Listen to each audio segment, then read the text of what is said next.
Selamat pagi pemirsa, apa kabar Anda di pagi hari ini? Senang sekali saya Heri Orun kembali menjumpai Anda dalam Berita Papua. Sejumlah informasi pilihan dan teraktual telah dirangkum tim redaksi kami. Berikut 3 berita utama kami sajikan untuk Anda.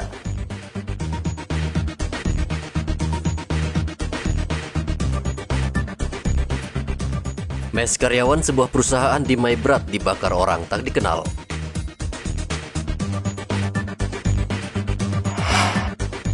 Masuk ke Indonesia tanpa surat izin, 4 warga Papua New Guinea ditangkap tentara. Ratusan warga berkerumun saat terima bantuan langsung tunai di kantor pos Merauke.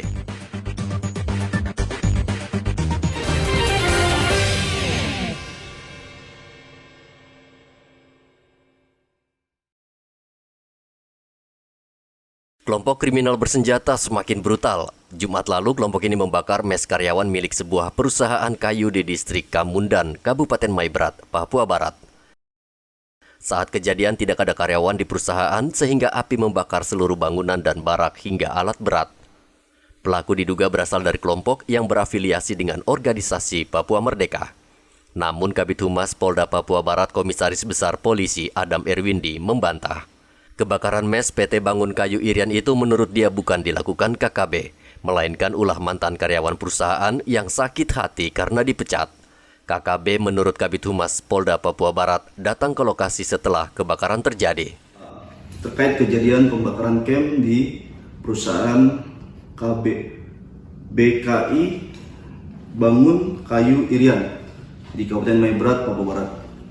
Setelah kami konfirmasi kepada Kapolres Sorong Selatan, AKBP Hoirudin SIK, beliau membenarkan bahwa telah terjadi pembakaran camp perusahaan kayu BKI di Maibrat, Papua Barat pada tanggal 1 Desember 2001 pukul 17.00. Dari keterangan yang didapat oleh Kapolres Sorong Selatan, yang dimana konfirmasi kepada salah satu pemilik perusahaan BKI tersebut atas nama Christian, menyampaikan bahwa membenarkan kejadian tersebut dan pembakaran tersebut dilakukan oleh salah satu karyawannya atas nama inisial LK karena sakit hati diberhentikan dari perusahaan tersebut, sehingga si tersangka LK melakukan pemalangan sejak tanggal 28 November di perusahaan kayu tersebut dan tanggal 1 Desember melakukan pembakaran camp tersebut. Atas perbuatan LK, kami dari Polres Sorong Selatan dan Polda Papua Barat akan melakukan mencari, menangkap, dan akan memproses yang bersangkutan untuk mempertanggungjawabkannya secara hukum. Kemudian terkait video viral adanya kelompok dari KNPB Militan yang mengklaim bahwa mereka yang membakar dengan tujuan tertentu dan diviralkan, disampaikan dari hasil keterangan yang diperoleh oleh Kapolres Sorong Selatan bahwa itu tidak benar. Jadi kelompok itu datang setelah dilakukan pembakaran yang dilakukan oleh tersangka LK. Demikian, sementara kami juga masih mendalami situasi yang terjadi di lokasi tersebut. Polres Sorong Selatan di backup oleh TNI di sana sedang menuju TKP untuk olah TKP. Nanti bila ada perkembangan lanjut akan kami informasikan. Polisi saat ini masih memburu pelaku pembakaran dan KKB di Maibrat. Selain membunuh aparat dan warga sipil, KKB juga sering meneror perusahaan yang sedang beroperasi, sehingga tidak sedikit perusahaan terpaksa angkat kaki karena ketakutan. Sejauh ini, wartawan sudah berusaha meminta keterangan pemilik perusahaan kayu, namun belum ada jawaban. Sadrak Wanggai dan James Aisoki melaporkan dari Sorong dan Manokwari.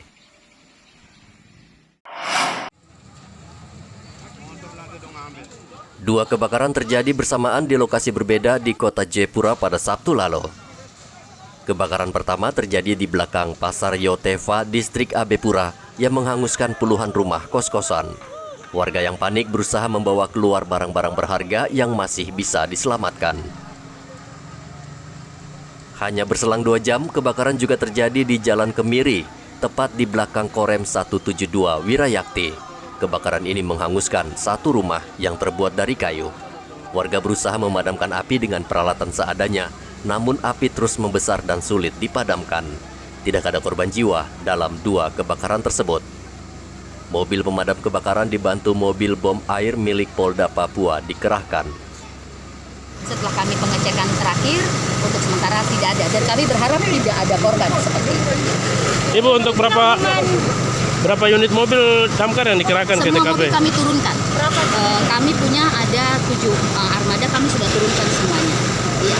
Kemudian dibantu dengan mobil AWC dari pihak Polresta. Kemudian kami juga sudah menghubungi dari teman-teman dari PDAM untuk menyuplai mobil suplainya. Seperti itu. Artinya kita sudah berusaha bersinergi dengan baik baik dari BUMN, maksudnya PDAM dan juga dengan teman-teman dari Polresta. Kepolisian masih menyelidiki penyebab pasti kebakaran di 2 lokasi tersebut, namun diduga akibat korsleting. Arthur melaporkan dari Jayapura, Papua.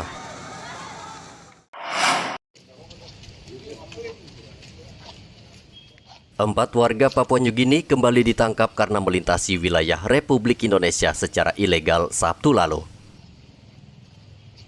Mereka ditangkap personel Sea Rider 3 Lantamal 10 Jayapura ketika memasuki perairan Jayapura menggunakan speedboat. Saat ditangkap, petugas menemukan 33 karung berisi pinang dan 14 jerigen berisi BBM. Pemeriksaannya negatif semua. Dan Lantamal 10 Jayapura Brigjen Ferianto Marpaung mengatakan anak buahnya akan terus berpatroli dan menangkap warga negara asing yang mencoba masuk ke wilayah RI secara ilegal. Mendekat ke perbatasan PNG dengan wilayah Indonesia, ya. Kemudian kita melihat dari kejauhan ada speedboat yang mencurigakan, kemudian kita dekati, kita laksanakan pemeriksaan. Ternyata di speedboat tersebut terdapat 4 orang warga negara PNG, ya, yang berusaha menyelundupkan komoditi pinang, ya.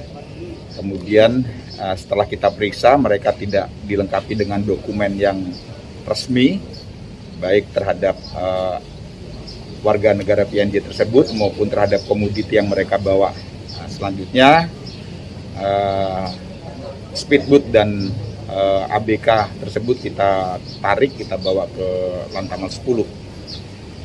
Dan hari ini barang bukti beserta warga negara yang PNJ yang tidak dilengkapi dokumen ini kita serahkan ke Bea Cukai, kemudian juga ke pihak imigrasi.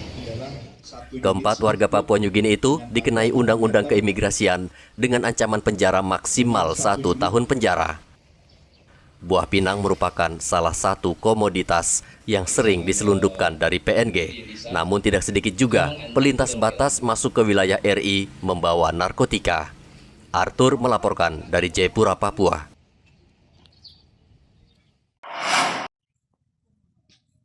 Badan Narkotika Nasional Papua menyebutkan 90% ganja yang banyak beredar di Provinsi Papua ini berasal dari Papua Nugini.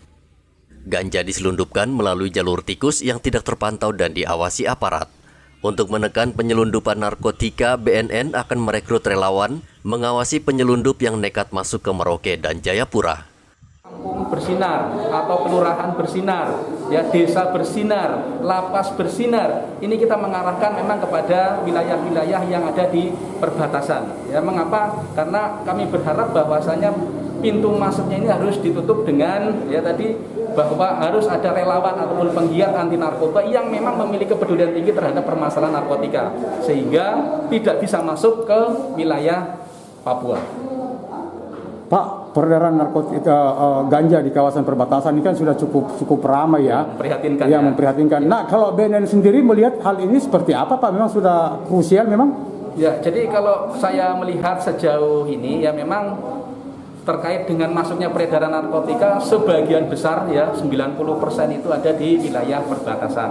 Nah, sehingga kami juga mengarahkan, kami mengupayakan bisa bersinergi dengan stakeholder terkait untuk sama-sama kita melakukan upaya P4GN, pencegahan dan pemberantasan penyalahgunaan dan peredaran gelap narkotika sehingga tidak masuk ke wilayah Indonesia, dalam hal ini adalah wilayah Papua, yaitu dengan cara kami melakukan sosialisasi masif di wilayah perbatasan. Kemudian yang kedua, kita melakukan pembentukan relawan penggiat anti narkoba sebagai pagar hidup, sehingga kalau manusianya punya kesadaran yang tinggi, ya tentu ini akan nanti mengurangi angka masuknya narkotika ke wilayah Papua.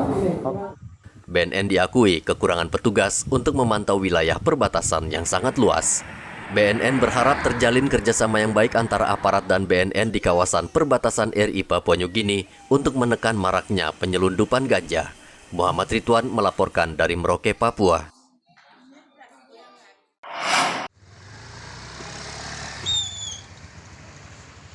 Menjelang Natal dan Tahun Baru, sebagian besar harga kebutuhan pokok merambat naik. Dari pantauan kami, harga ayam potong sudah naik sejak sepekan terakhir. Ayam potong yang biasa dijual Rp45.000 per ekor, kini naik menjadi Rp50.000 per ekor. Menurut penjual, kenaikan harga ini disebabkan permintaan ayam potong mulai tinggi. Naiknya sampai berapa Pak per ekornya? Ya dapat 5.000. Ah, yang harga 50 sekarang tadi harga berapa dia? Ya 50, harga 55. Terus? Yang besar lagi ada 60. Berarti kenaikan 5.000 per ekor ya? Ya. Kita ini kasih dapat 55.000 saja. Nah ini kan mau dekat Natal, kira-kira kenaikannya tambah lagi nanti? Ya mungkin tidak ya. Ya? Mudah-mudahan tidak. Tapi kalau stoknya bagaimana? Cukup? Kalau stoknya ini nanti ya cukup lah. Cukup ya? Sampai Ya. Natal itu dapat ya? Iya dapat, sampai tahun baru ada. Ada ya? Penjual memperkirakan harga ayam masih akan terus naik karena Natal dan Tahun Baru semakin dekat dan banyak orang yang memborong untuk stok karena takut kehabisan. Muhammad Ridwan melaporkan dari Merauke, Papua.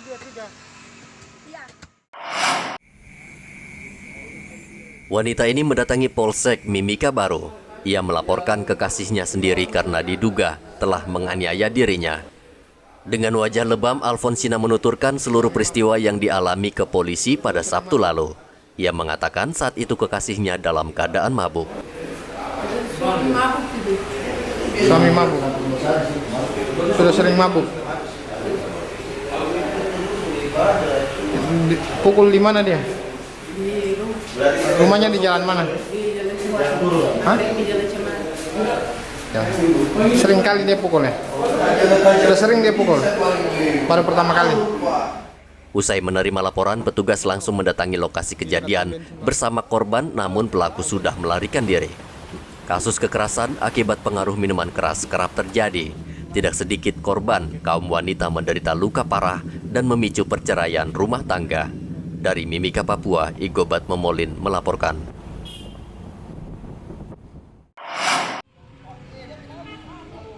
Jabaludin dalam kondisi mabuk ditangkap karena menganiaya dua anaknya sendiri Sabtu lalu. Polisi menangkap pelaku di Jalan Gaharu, Mimika. Pelaku yang saat itu mabuk cekcok dengan istri, kemudian kekesalannya ia lampiaskan ke kedua anaknya. Kebetulan polisi yang saat itu sedang patroli mendapat laporan dan langsung menuju rumah Jabaludin. Petugas menemukan kedua anak pelaku terluka akibat sebilah parang. Pelaku langsung ditangkap dan dibawa ke kantor Polsek Mimika Baru. Untuk sementara, ia mendekam di sel tahanan. Setelah sadar, polisi akan memberikan nasihat dan bimbingan dan memulangkannya. Dari Mimika, Papua, Igobat Memolin melaporkan.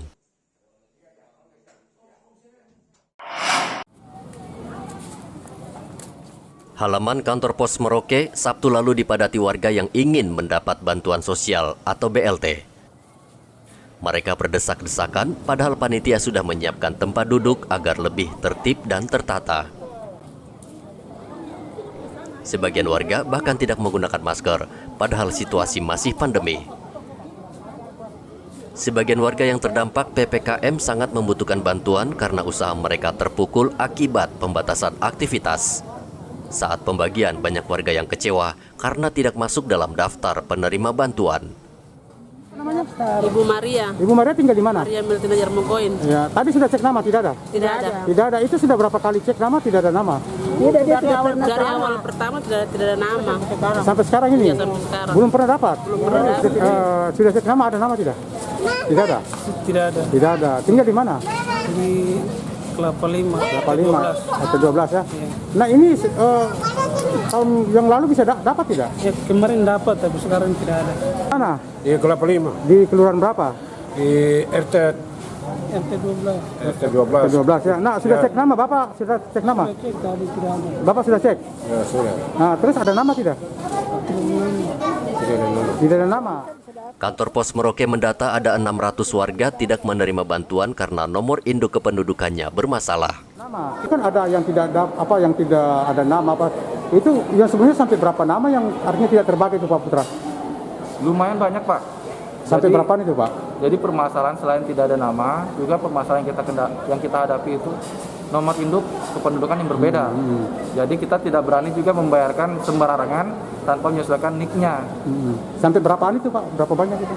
Kalau tahap kemarin itu kurang lebih ada 600 yang kita tidak terbayar. 600 orang ya? Dari berapa jumlah yang mau dibayarkan Dari itu? 4.000 yang bulan tahap 4.000 kemarin. ya? Bantuan dana itu diberikan untuk warga yang berada di 4 kelurahan, yakni Kelurahan Kelapa Lima, Karang Indah, Wasur, dan Kelurahan Samkai. Setiap keluarga mendapat Rp600.000. Muhammad Ridwan melaporkan dari Merauke, Papua. Menjelang Natal dan Tahun Baru, aparatur sipil negara di lingkungan Pemda Merauke dilarang untuk mengambil hak cuti dan mudik. Sesuai instruksi Menteri Dalam Negeri, seluruh aparat pemerintah sejak tanggal 20 Desember hingga 2 Januari 2022 tetap siaga dan berada di tempat untuk mengantisipasi penyebaran COVID-19. Bupati Merauke Romanus Baraka mengatakan ia sudah mengeluarkan larangan tertulis bagi seluruh ASN. Dengan kebijakan nasional saya kira jelas ya. Lebih baik semua tinggal di Merauke, tidak keluar daripada keluar membawa penyakit seperti itu, keluar bawa sakit. Lebih baik semua tinggal di Merauke, karena tinggal di Merauke tidak mati seperti itu. Malah di pandemi COVID, hasil evaluasi kami khusus kepada kita semua di Merauke, kita Merauke sesungguhnya karena merupakan base pertanian, jadi rakyat tidak terlalu berdampak, kecuali sektor jasa. Kalau memang kota kita kemarin adalah kota yang berpegang pada sektor jasa, entertainment misalnya, mungkin kita udah kolaps kayak daerah lain. Tapi karena kita bersyukur teman-teman di laut juga tidak sengsara, dengan hasil perikanan di darat juga tidak, makanan cukup, walaupun uang kurang-kurang sedikit. PPKM level 3 di Merauke akan diterapkan 20 Desember nanti selama 10 hari. Pemda juga meniadakan pesta kembang api dan perayaan Tahun Baru. Merebaknya varian baru Omikron di beberapa negara mendorong pemerintah memperketat pengawasan agar tidak merebak seperti varian Delta sebelumnya. Muhammad Ridwan melaporkan dari Merauke, Papua.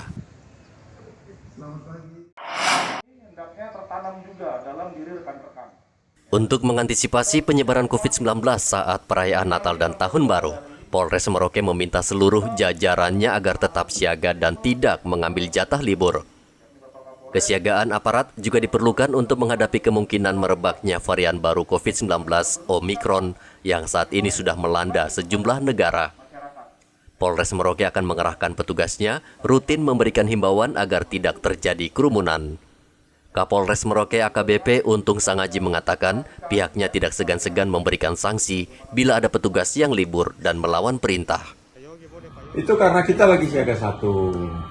Kondisi ini di Aceh sana tanggal 4, ulang tahun GAM. Belum lama kan RMR, dan kemudian 1 Desember. Ya bagaimana kita mau cuti? Kita harus jaga masyarakat, kita harus jamin masyarakat aman, kita harus jamin semuanya jalan lancar, lalu tiba-tiba kita harus pergi cuti. Lalu siapa yang jaga keamanan? Kasihan nanti. Kapolresnya aja nggak dapat izin kemana-mana dan saya belum mau kemana-mana. Kita siaga penuh, kasihan. Itu jadi ya harap maklum soal seperti ini kan. Kalau ada anggota Polri yang cuti tanpa izin dan apa sanksinya? Ya masuk sel. Kurang aja tapi belum ada. Jumlah polisi di Merauke terbatas dibanding cakupan wilayah pengamanan. Oleh karena itu Polres Merauke akan mengoptimalkan anggota yang ada. Selain mengantisipasi penyebaran virus, polisi akan terus berpatroli di wilayah rawan untuk menjaga keamanan yang akhir-akhir ini kerap diganggu kelompok bersenjata. Muhammad Ridwan melaporkan dari Merauke, Papua. Pemirsa, informasi tadi mengakhiri jumpa kita dalam Berita Papua hari ini. Saya Heri Orun, mewakili seluruh kerabat kerja yang bertugas, mengucapkan terima kasih untuk kebersamaan Anda. Selamat pagi, selamat beraktivitas, dan Wanyambe.